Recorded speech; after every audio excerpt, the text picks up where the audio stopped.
hot. There's a There little man head that was on last time. Well, we're going to try not to go all Chris Farley talking to Paul McCartney right now, but Jim Kelly, thank you for joining the 716 Sports Podcast. 18. Who's 18? It was from last year. Okay. Good for 5 games. Yeah, Percy Harvin, 5-game wonder. Pretty much, I was going to say, pretty much telling me I didn't know who that was. Look on his face when you turned around. I bought it in week 2. He had such a great start. He had the first touchdown of last year. Yeah, I and remember. then he had a great game, too. And then I was like, okay, I got to buy a jersey. I'm going to buy somebody who's going to be here for a few You years. jinxed him. Yeah, I also had a Jason Nick. Peters jersey. I've had a Nate Clements jersey in the past. So what you're telling me, Nick, is you should never buy a jersey ever again. That's right. Well, yeah, probably. Never wear a number 12. I I want to live a lot longer. my parents will be very, very disappointed, but I promise to you, Jim Kelly, that I will never wear a number 12 jersey from the Buffalo Bills. That's cool. You can do it if you Okay, want. good. Permission grant. Jim, this is a fantastic event that we have out here tonight for Hunter's Hope. Obviously, a cause near and dear to your entire family. Thank you for having us out here. You want to just talk a little bit about what Hunter's Hope means to you, obviously, being so close to it, and it's such an emotional event here all the time for you. Yeah, it does. And I like your fire water you're drinking there. That's pretty cool. That's right. But no, I think everybody that probably is listening knows a little bit about Hunter's Hope, but we just want to make sure we continue to fight and make sure we're making a difference for others out there. My son never had a chance, and that's what we're trying to do is give kids a chance nowadays for screening. Every baby born in this country, they do the heel prick, they send it off to a lab, but unfortunately every state's different. So we're lobbying to make sure that every state tries to get as many kids tested for every disease as possible, and it's slow. I'm only one person. Our foundation's only one organization, and but we will continue. We're going to fight until the end, and but you know what? We're only one, and everybody here tonight, when I talk about what we believe in, whether it was what I was going through, what my son went through, it's the 4 F's: family, friends, fans, and our faith. That's what's got us through it all. I mean, the fans in Buffalo have been unbelievable. Not only when I played for the Buffalo Bills, but also after, I retired, my son was born, and then with my cancer fight. So everybody's been pretty darn good. I mean, they've backed everything we wanted to do, and we are making a difference. But again, as I state, it takes people like y'all, too, to make sure that we get the word out. I know there's a pick coming up. Nope. It's only the Cowboys. Yeah. Oh, yeah, really. We don't need to worry about If you want to announce it, Jim, you can. If you want to say who it is, you could let everybody know who's listening. Another shocker. Another Hold butt on. guy. Did you see what he's wearing? Yeah. Did he have like a half shirt? Yeah, he's got like a crop top on. Are you kidding me? Come on, man. I mean, whatever. Listen, if I had abs like that, I'd be wearing that right now next to you. Whatever. I mean, Going back to, like you said, the community, you're only one man, but you see all the people that have come out from the community and backed you and backed your mission. How does that make you feel, just knowing that you have so much support behind you for the Hunter's Hope Project and everything you get behind in terms of charity and trying to help the community and not just help it grow, but it really is a family feeling? well, yeah. Well, as I stated a couple times, we can only lobby so many people, but it takes people talking about it each and every day, people getting the word out to their congressmen, to their legislators. It doesn't matter who it is. We got to get people to understand what it's all about. You know what? Our country has too many other things that they're thinking about, and this is a no-brainer. Get all these diseases. I think there's 60 treatable diseases now. We need to make sure that all these kids get a chance.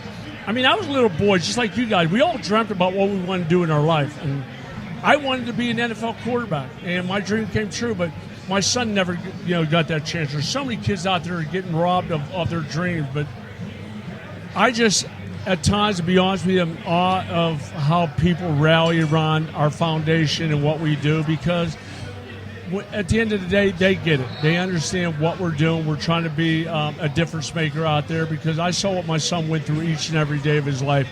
I've been able to see kids, what they've been through. And we just got to keep fighting. The bottom line, got to keep fighting, keep pressing on, and hopefully we can make that difference. And it's a great community that we have in Buffalo, not only with the medical care that we have nowadays. I know your relationship with ECMC and all the other medical facilities, but talking about that community, transitioning to the documentary that all of the Bills fans got to enjoy last summer, The Four Falls of Buffalo. What was it like for you watching that documentary when it came out? Well, to be honest with you, I really didn't like the title, Four Falls of Buffalo. Yeah. Okay, we know we fell, but we got back up. That's right. You know what? The best part about that whole thing, I thought, was how it really showed how much we cared about Scott Norwood. That none of us ever blamed him. That we all know that the reason we got to that game during the course of that year was because of a lot of kicks that he made. Look at the New England Patriots. They won 2 Super Bowls by kicks almost the same distance. So a little different than it is, nowadays. But New England had the deflated football, so that probably helped. I was going to say Scott Norwood had properly inflated footballs. Yeah, really. But no, I thought it was pretty good. I was proud to say I was a part of it.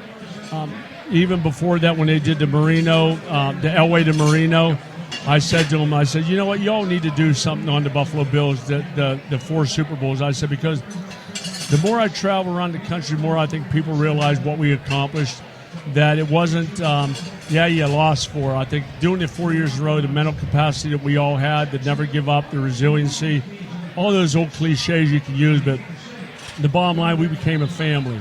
We became so close, and we knew that in order to get back, we had to pull together, and that's what we did. And I think that the 30 for 30 showed that. Sure. So we're here at draft day.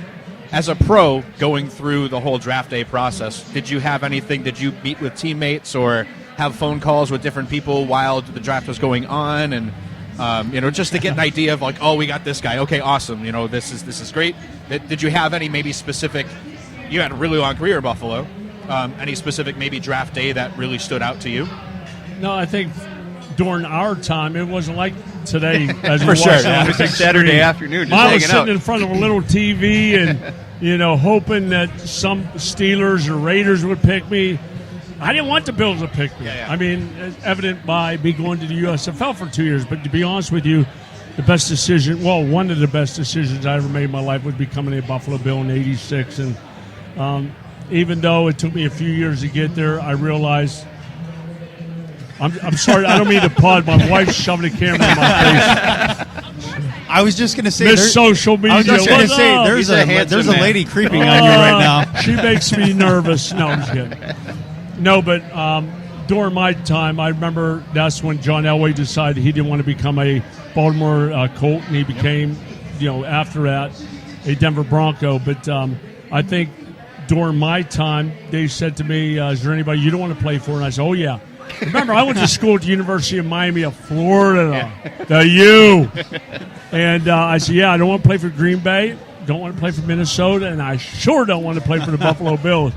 But as I stated before, great decision. Eventually, I signed with the Bills, and the rest is history.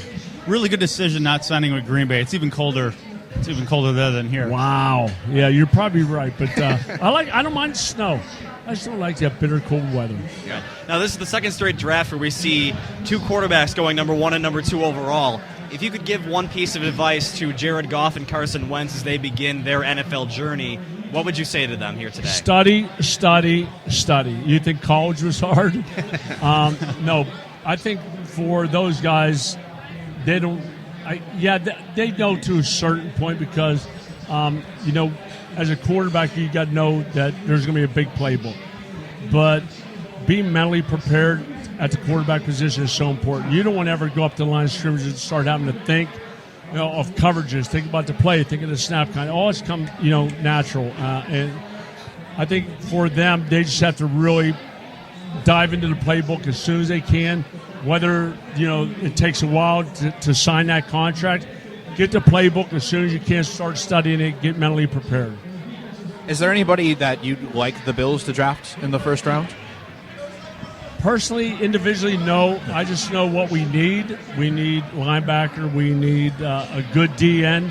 I think that would probably help having Jerry Hughes on one side. We probably could use somebody else. Mario didn't have a great year last year, so I think that even bringing somebody in that could really rush the passer would help. Linebacker's good, but as I stated before, I don't think I would argue with anybody if we took a wide receiver or offensive lineman. So let's see what Roger's going to pick right now. Yeah, the Jaguars on the clock here.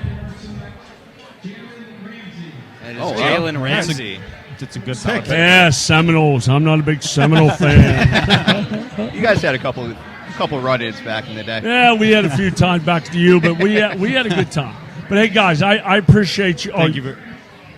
You have a question? I'll take one quick question if you don't mind. Wow. Where'd you come from? I'm here the whole time. I know we're not on TV, but all of a sudden somebody blindsided me from the back. I turn around. He's actually Nobody's here to protect your the blind brains side. behind the entire show, just creeping up Well, on you.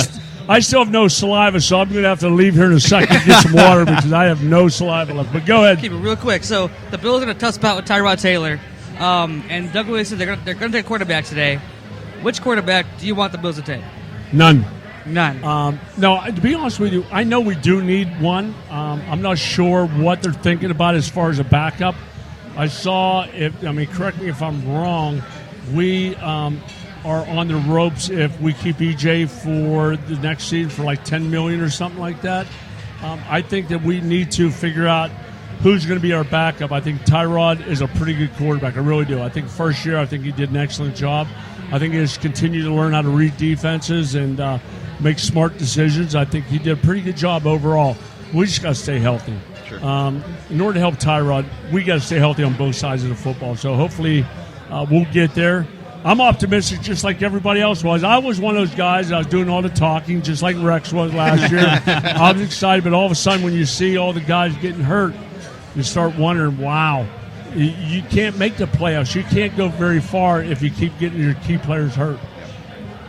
Definitely. Well, Jim Kelly, thank you for joining the has been 716 incredible. Sports My pleasure, Podcast tonight. guys. We really appreciate it. Thanks for having us out to this wonderful event. And the next key event, like I said, it's the 12K coming up in a couple weeks down at Orchard Park as well. So Yeah, just everybody out there. May 12th at the Ralph, the field house. We're going to start and end there, which is pretty cool. So May 12th, get your, whether it's, let me see, I'm looking at you guys. Maybe you could run a little bit. No, I'm not running anytime soon. Maybe. No, I'm just looking at the guys around me. Relay. I can't run 12K, but we have a relay team. So it's me, my two daughters, and my wife. We got our team. So anybody out there don't think they can run, get 3 other guys, 300 ladies. Can we get 10? Is that okay? Can we each do 1K? 1K each. Is that good? No. I have the heart of a wide Come on, man, receiver. suck it up. I have the heart of a wide receiver. I don't need anybody. I'll run by myself. I like There we it. go. I like it. Well, I plan on seeing you out there. That's good. Definitely. All right, y'all take care, and hopefully we pick somebody that's going to make a difference for our team. Sounds Absolutely. good. God Thank you bless. very much, All right, Jim guys. Kelly, Thank thank you, you Jim. very much. Jim Kelly joining us here tonight on the 716 Sports Podcast. We appreciate him coming on tonight and having us out here for the Hunter's Hope kickoff event down here at RiverWorks. So an awesome moment right there for all of us. Truly, and, one of truly the great greatest moment in individuals in 716 Buffalo history. Sports You got Podcast history.